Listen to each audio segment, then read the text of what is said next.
شیطان بندے کو وسوسہ یوں بھی ڈالتا ہے کہ اسے بہت سارے کام یاد دلا دیتا ہے کہ بھائی آپ کا تو اتنے سارے کام پڑے ہوئے، کہاں جا رہے ہو؟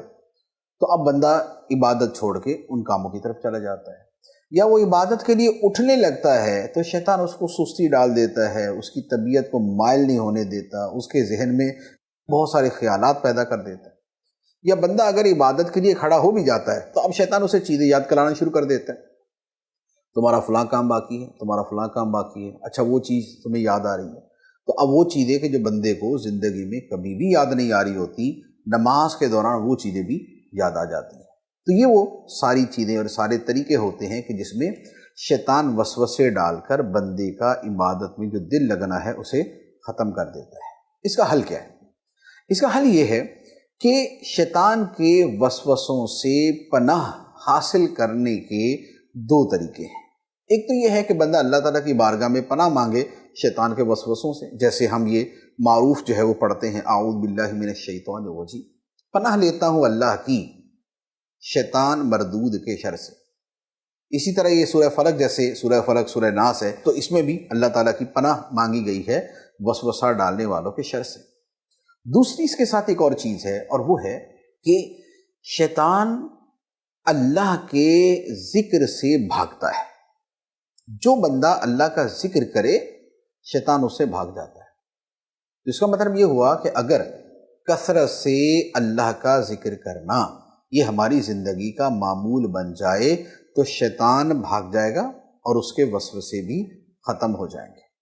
تو اب ذکر الہی بڑی آسان سی چیز ہے، ایک نہیں دسیوں طریقے ہیں کہ ہم کوئی بھی ذکر جو ہے وہ اپنی زندگی میں شامل کر لیں۔ ایک نہیں مختلف اذکار ہم شامل کر سکتے ہیں، لا الہ الا اللہ ہے، سبحان اللہ ہے، الحمدللہ، اللہ اکبر، اور اس طرح کے بہت سارے اذکار ہیں۔ تو اگر ان کو ہم زندگی میں شامل کر لیں تو جب تک ہم ذکر میں مشغول ہیں شیطان ہم سے دور رہے گا۔ شیطان دور رہے گا تو اب عبادت کی طرف آنے اور عبادت میں مصروف رہنے کو بھی دل کرے گا۔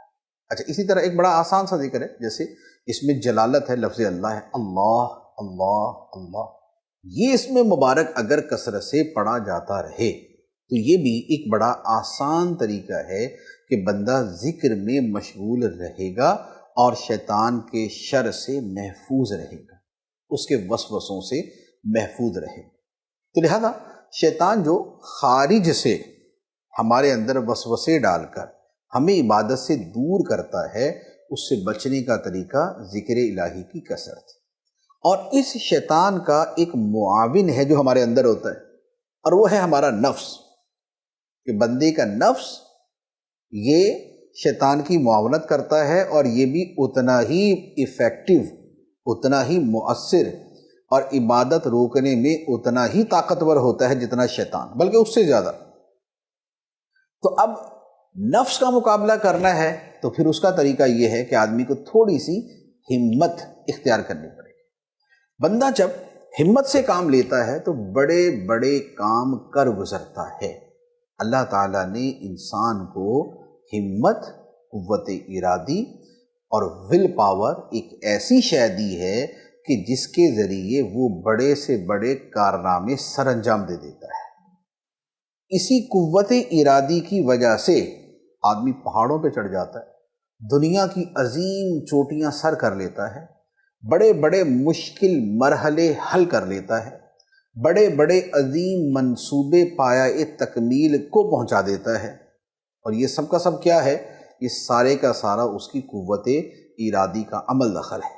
تو بندہ نفس کے مقابلے میں قوت ارادی، شیطان کے مقابلے میں ذکر الہی کو اگر اختیار کر لے تو شیطان کے شر سے بھی بچ جاتا ہے اور نفس کے شر سے بھی بچ جاتا ہے۔